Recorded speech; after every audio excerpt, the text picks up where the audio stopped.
Seigneur, je voudrais parler à ton peuple ce soir du fait d'appartenir au blé et de ne pas appartenir à l'ivraie. Accorde-moi ta présence au nom de Jésus-Christ. Amen. Mes amis, la foi est l'élément qui nous fait vivre comme les fils du royaume.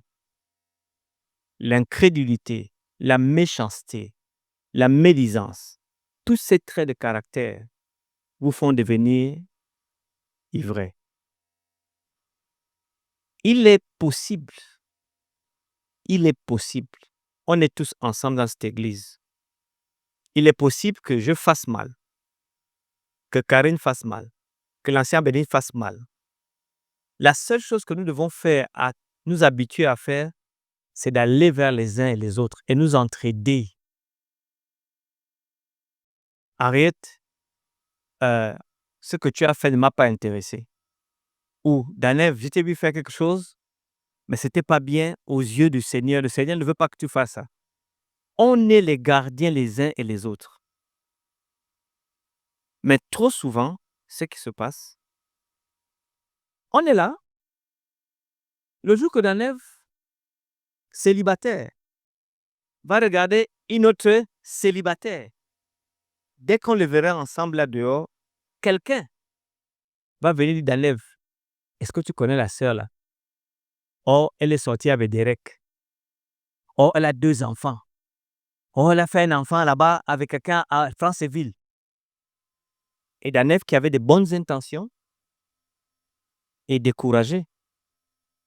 Et là, l'aventure s'arrête là. Et je me suis posé beaucoup de questions. Pourquoi on fait ça? Et je n'avais pas de réponse. Les membres critiquent le pasteur, critiquent les anciens, se critiquent entre eux-mêmes. Je me suis posé des questions, je me dis, mais qu'est-ce qui se passe? Comment un peuple qui va vers le ciel, qui prétend aller vers l'éternité, a une difficulté de pouvoir se pardonner, de se parler? Je peux même faire mal. Dans cette église, il y a une seule personne qui est venue me parler durement après mon sermon, c'est André. J'ai prêché un sermon ici, je ne sais même plus lequel, et une semaine après, il dit, Pasteur, je veux vous voir. Il est venu me dire, Pasteur, je ne suis pas content. Ce que tu as fait là n'était pas bien. Je lui ai dit, bon, merci, j'ai compris. Je suis un homme. Mais cette église doit apprendre que je vous identifie tous. Moi, quand je rentre dans l'église, je sais qui est sataniste. Je sais qui est l'enfant de Dieu. Même si je ne vous le dis pas parce que je n'ai pas le droit de le dire, puisque je ne suis qu'un homme. Mon jugement peut être un jugement qui est erroné, n'est-ce pas? Je peux mal identifier quelqu'un comme étant d'un camp ou d'un autre. Mais je peux vous dire, les fils du royaume ne font jamais du mal aux autres. Ça, c'est la seule chose que je sais. Un fils du royaume ne blesse jamais son prochain. Un fils du royaume ne parle pas du mal de son prochain. Un fils du royaume, même quand ça va mal, prend la peine d'aller vers la personne et dire, frère, regarde, regarde, regarde. Alors ce soir, je te demande, est-ce que tu es un fils du royaume, une fille du royaume, ou tu es une engeance de Satan? Plusieurs des Juifs qui étaient venus vers Marie et qui virent ce que fit Jésus crurent en lui. Il y aura un temps où sur cette terre, la différence entre l'ivraie et le blé va être claire. Il y aura un temps où même les miracles les plus puissants ne peuvent pas vous convertir. Parce que si quelqu'un ne peut pas se convertir après une résurrection, vous comprenez qu'il n'y a plus rien à tirer de la personne. Lazare meurt 4 jours dans la putréfaction. Jésus dit, Lazare sort. Et même Jésus lui-même, ils n'ont pas cru en lui. Vous comprenez que c'est mauvais, n'est-ce pas? C'est mauvais. Sauvez vos vies. Jésus revient bientôt. Si un frère fait mal, c'est votre devoir d'aller vers la personne. On blesse trop de personnes ici. On se blesse entre nous. On se dit des choses qui sont méchantes. Je ne sais pas, quel est ce peuple? Dans le manuel du memento du pasteur, l'auteur avait écrit « L'Église adventiste est la seule armée qui blesse ses propres blessés. C'est dans le memento du pasteur. Quand quelqu'un a le péché, il est blessé par le diable. Ce dont il a besoin, ce n'est pas des jugements, c'est juste de la compréhension et de l'encouragement à sortir des ténèbres. Nous ne vivons pas très bien. Mais je prie pour vous.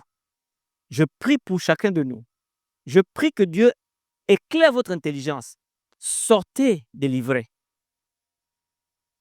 Sortez délivrés. Les gens ne savent pas dire du bien des autres. Les gens ne savent pas voir le bien chez les autres. Et c'est alarmant. Parce que un chrétien qui est dans la lumière doit reconnaître la lumière chez sa sœur, chez son frère. Les gens servent Dieu par intérêt. Ils aiment un pasteur ou ils aiment un ancien quand ils ont leur intérêt. Quand ils n'ont pas d'intérêt, ils commencent à critiquer l'homme de Dieu. Mais attention, il y a homme de Dieu et homme de Dieu. N'oubliez jamais ça. Un jour dans cette église, 2 femmes avaient leurs problèmes.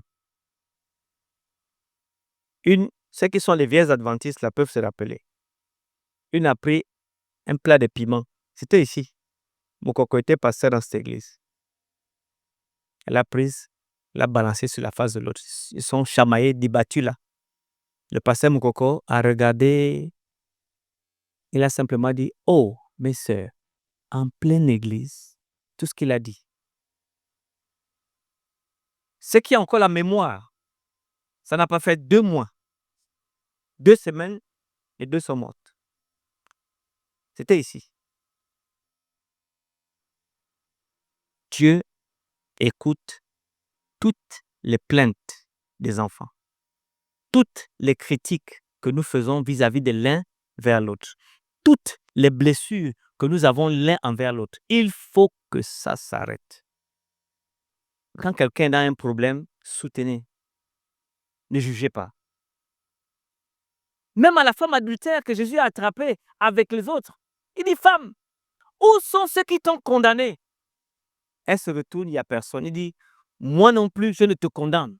Va et ne pêche plus. » Ici, la compréhension n'encourage pas le péché, mais la compréhension ouvre la porte à ce que la personne dans le péché regarde à Jésus, qui peut permettre que le péché s'en aille de sa vie. Alléluia. Mais quand on critique quelqu'un qui est dans le péché, on n'aide pas la personne. Alors ce soir, je vous pose la question, es-tu ivraie ou fais-tu partie des fils du royaume? C'est une réflexion qui est très grave. J'ai vu des gens qui sont contents quand l'autre tombe. Je suis souvent surpris. La seule chose que vous devez faire quand quelqu'un tombe dans le péché, c'est de la compassion. Le péché est laid. Le péché est quelque chose qui est affreux. Quand ma sœur, mon frère tombe dans le péché, vous devez soutenir, ramener vers le centre du problème de résolution qui est la croix. Jésus attend la personne. Mais n'en faites pas un ennemi. Ce soir donc, je prie pour vous que malgré tant de miracles que Jésus a fait pour toi, pour moi, vous n'arrivez pas à croire en lui.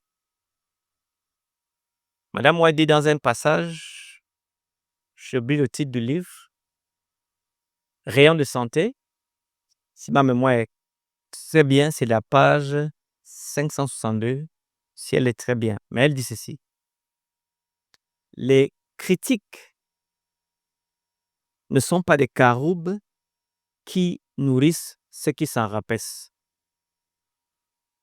Celui qui parle est maudit et celui qui écoute est maudit.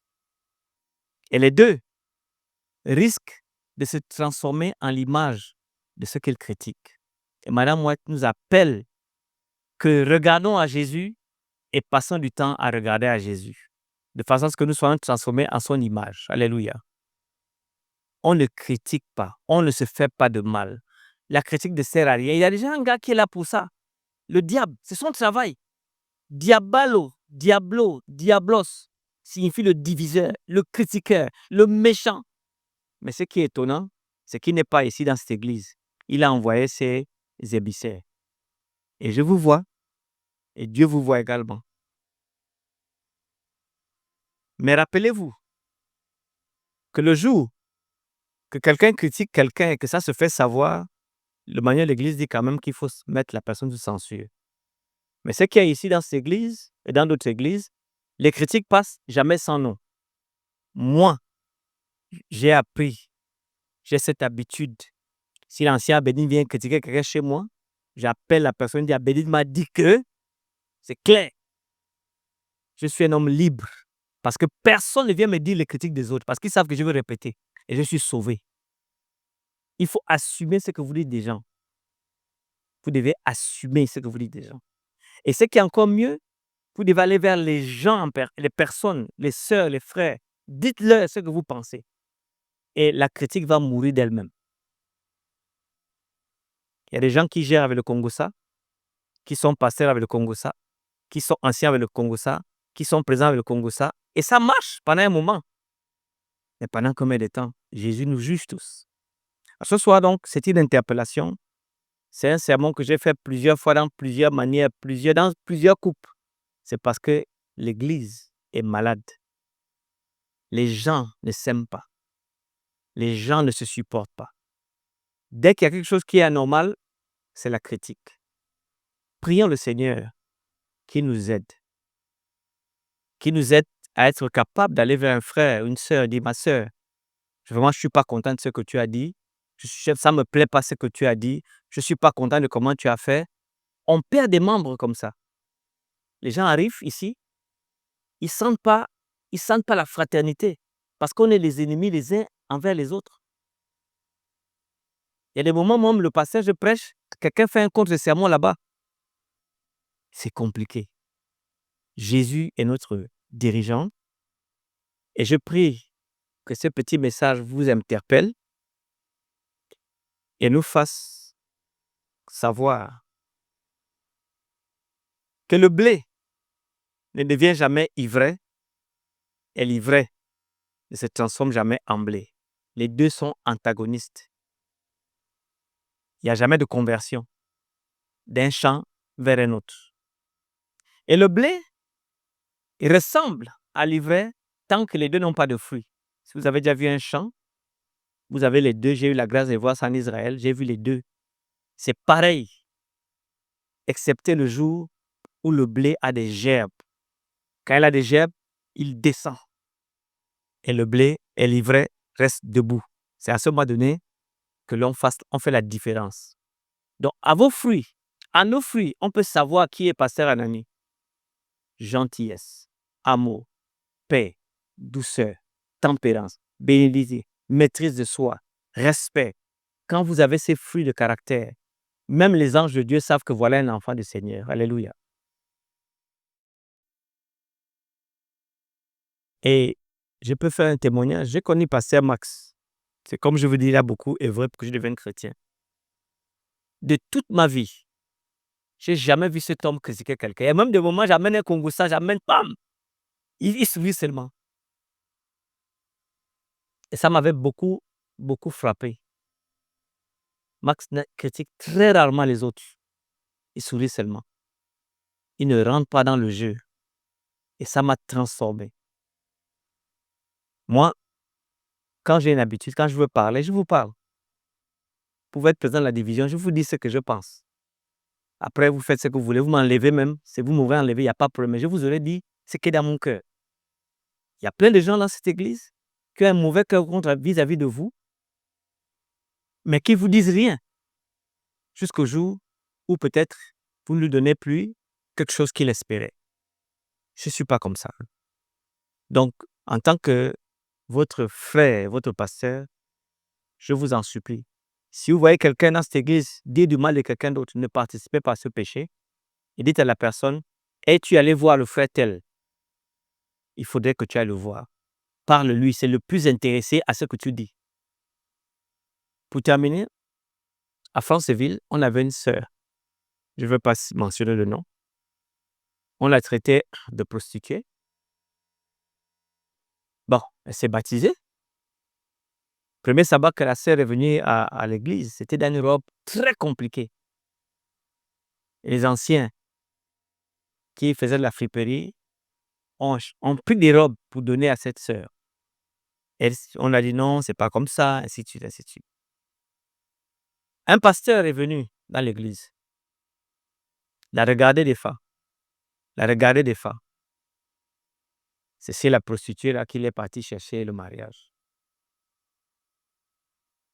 N'est-ce pas que nous disons à tout le monde que viens comme tu es, n'est-ce pas? On dit ça, non? Viens avec tes péchés comme tu es, n'est-ce pas vrai? Les prostituées, Jésus a tout lavé dans le sang de la rue. C'est pas ce qu'on dit. Ok. Mais on dit ça seulement jusqu'au jour où le mariage arrive. Dès que le pasteur allait chercher la prostituée en question, les autres sœurs qui n'est pas allées demander, ont dit au pasteur, est-ce que tu sais même où tu pars là? C'était une ancienne prostituée. Donc, c'est pour vous dire, en réalité, il semble que on ne pardonne jamais les péchés. Et la liste que Satan a des listes de nos péchés, ce n'est pas lui qui les garde, c'est les membres d'église qu'il a envoyés, qui savent exactement, Karine, elle fait ça, Patrick, qui fait ça. Et on a des listes. Jésus a pardonné, Dieu a effacé, mais nous gardons toujours la liste. J'espère que ce soit, de votre point de vue, quand vous vouliez vous marier, faites attention. Aux jeunes garçons, aux jeunes petits frères, quand vous cherchez une femme, n'allez jamais seul. Il y a les aînés qui sont là. Vous comprenez ça? Et les aînés. Ici, l'autre mal que je vois, un frère X essaie la sœur telle. Ça ne marche pas. Il va chez la sœur Y. Ça ne marche pas. Il va chez la sœur Z. C'est de la folie ce que vous êtes en train de faire ici. Dans une église, vous avez droit à un seul essai. Je dis bien un seul. Dès que tu as regardé, tu as essayé la sœur X, ça a échoué à la Genèse. Tu n'as même plus le droit de chercher notre sœur à la Genèse. Va à Gethsemane, va à Franceville, va à Port-Gentil. C'est comme ça que ça fonctionne. Mais ici, là, tout le monde a essayé à gauche, à droite, et c'est compliqué. Donc, faites attention à ce que nous faisons. Nos sœurs ont droit à se marier. Quand vous allez vers nos sœurs, allez avec des projets. C'est anormal qu'une église a tellement de célibataires, femmes comme hommes, mais il n'y a pas de mariage. Et les plus courageux, quand ils essayent, l'ivreur dit que, tu sais, celle-ci, elle sortait avec elle en telle année. Elle sortait avec elle telle année. Et la personne est découragée. Elle arrête de partir. Si vous avez cherché une sœur, ayez le courage de pardonner à la sœur parce que vous-même, vous n'êtes pas blanc. Que le Seigneur vous bénisse. Je prie pour cette église qu'il y a des mariages. Je prie que dans cette église, les gens peuvent aller dans l'union, se pardonner. Se pardonner. Mais ce que nous faisons, un célibataire, un célibat qui est comme ça devient même, je me méfie même de vous. Vous êtes célibataire, mais vous goûtez à gauche, vous goûtez à droite, mais vous êtes célibataire. Quand vous avez une relation dans l'église, venez à la lumière. Parce que ici, le pasteur et les anciens sont seulement au courant quand ça a gâté.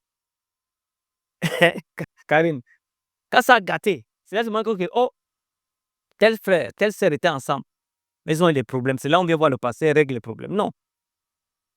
Quand vous allez chez une sœur d'église, faites ça à la lumière. On doit savoir que tel frère aime cette jeune sœur. Il l'observe, on doit savoir. Et quand il a vu que la sœur, sur tous les plans intellectuels, elle s'est cuisinée, elle s'est préparée, elle fait ceci, et qu'elle pète ma femme, tu informes les anciens que, bon, anciens, moi, je regarde cette sœur. Les anciens vont te dire, tu as quel âge?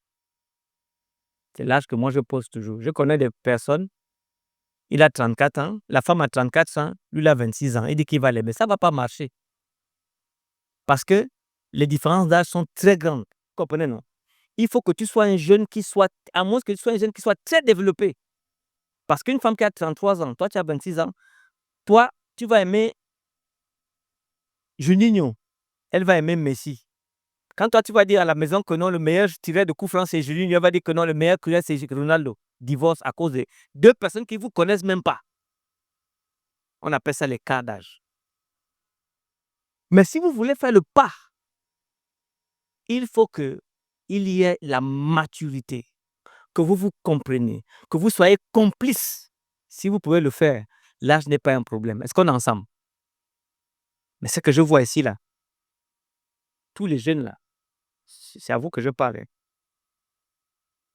Avant janvier, je dois savoir quelle est ma proposée, quelle est celle que je regarde pour marier. Je dois savoir.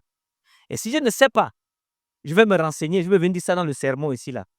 Donc, avant que je vienne dire ça au sermon, venez me dire personnellement, dis Pasteur Nani, voilà ma soeur, on est ensemble. Je sais que vous êtes ensemble. J'informe les anciens. Ancien Bédine. On informe que l'ancien Bédine, le jeune homme là et la jeune sœur là, ils s'observent. On appelle ça comme ça. Et c'est l'observation, la vraie observation. Pas les enquêtes, mais la vraie observation. On va vous aider à partir. Parce que si je connais l'observation de quelqu'un, toi, petit Zao, je vais venir dire ça ici au sermon. Donc, venez me dire, fin janvier, je dois connaître toutes vos proposés. On est jeune, je suis jeune, je ne suis pas vieux. On joue au ballon ensemble. On ne joue pas au ballon ensemble. Pourquoi donc on joue au ballon ensemble, je ne connais pas qui tu. C'est pas normal. Et quand il y a un problème, c'est le pasteur que vous venez déranger. Oh, pasteur, il y a tel problème. Non, non, non, non, je ne suis pas un pompier. Je veux vous accompagner dès le début. Observation. Toquer à la porte. Fiançailles. Mariage. C'est comme ça que l'église est constituée. Et ces mariages-là réussissent. Vous comprenez, non? Donc, à bon entendeur, que le Seigneur vous bénisse. Amen.